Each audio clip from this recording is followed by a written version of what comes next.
So I found another fairy tale out of the Grimm's fairy tales. This one is Snow White and Rose Red. A poor widow once lived in a little cottage. In front of the cottage was a garden, in which were growing two rose trees. One of these bore white roses, and the other red. And now she had two children. One was called Snow White, and the other Rose Red. And they were as religious and loving, busy and untiring as any two children ever were. In the evening, when snow was falling, sitting by the hearth, the good widow would read aloud to them from a very big book. One evening, as they were all sitting cozily together like this, there was a sudden knock at the door. "Rose Red," said the mother, "open the door. It is surely some traveler seeking shelter." But it was a bear that thrust his big head in at the open door. Rose Red cried out and sprang back, and Snow White hid herself behind her mother's bed. The bear said, "Do not be afraid, I am half frozen." "Oh, poor bear," the mother replied, "come in and lie by the fire."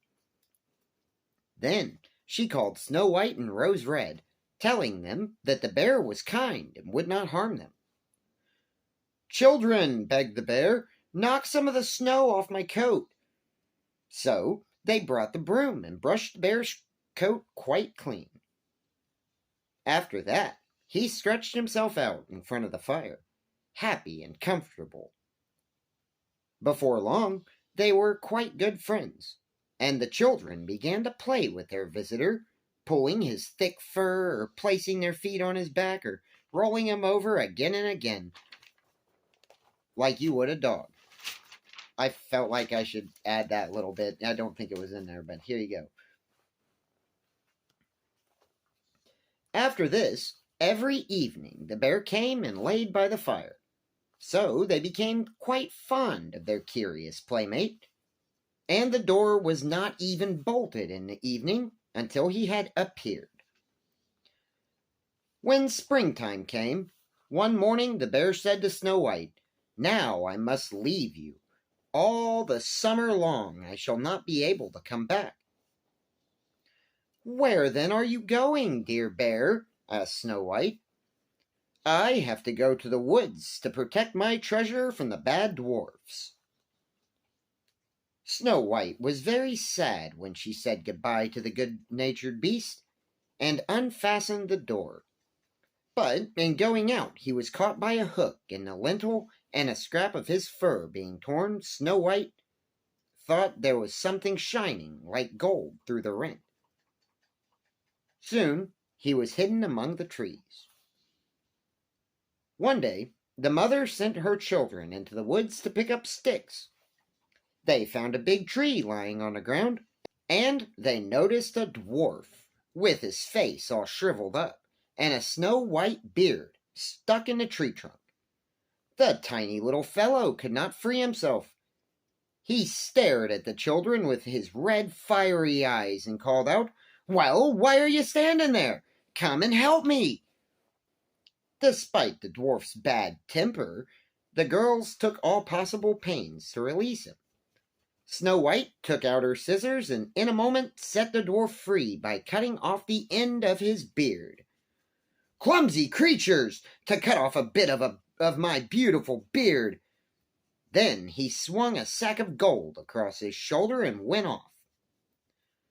Not long afterward, when the two sisters went to the brook to catch fish for dinner, they heard the same dwarf yell, "Don't you see that a wretch of a fish is pulling me in?"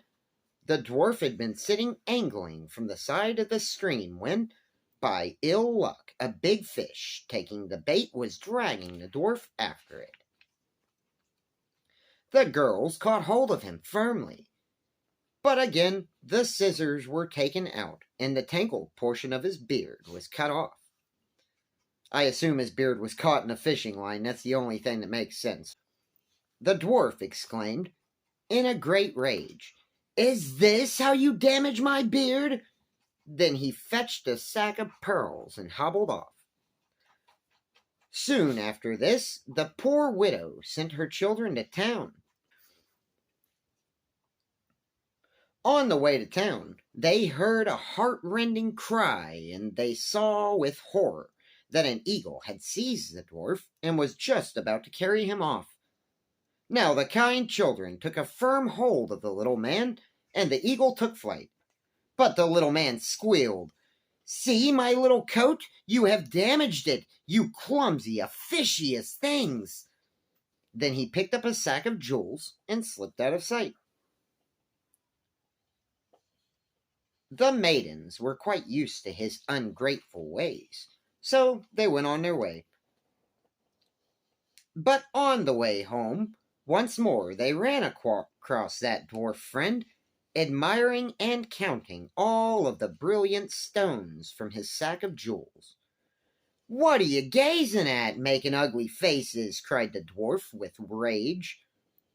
Suddenly, with a great growl, a black bear joined the party.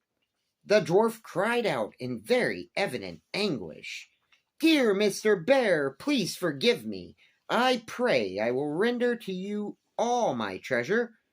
Grant me my life. I beg of you to take these 2 children, good Mr. Bear, and let me go." But the bear would not be moved by his speeches. He gave the ill-disposed creature a blow with his paw, and he lay lifeless on the ground. Meanwhile, the maidens heard a well-known voice that called out, "Snow White, Rose Red, stay, do not fear, I will accompany you." Suddenly, the bear's skin slipped to the ground, and there before them was standing a handsome man, completely garmented in gold, who said, "I am the king's son, who was enchanted by this wicked dwarf lying over here.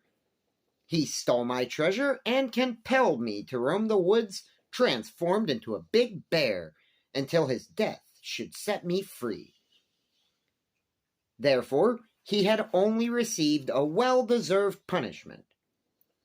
Some time afterwards, when the girls grew up, Snow White married the prince, and Rose Red married the prince's brother. They shared between them the enormous treasure which the dwarf had collected in his cave. Later on, the girl's mother came to live with them. Then she took the 2 precious rose bushes from the cottage with her, and they produced beautiful flowers forevermore. Or it was every year, something like that. Thank you so much for watching, Djax, and I really hope you enjoyed that. But it was the tale of Snow White and Rose Red.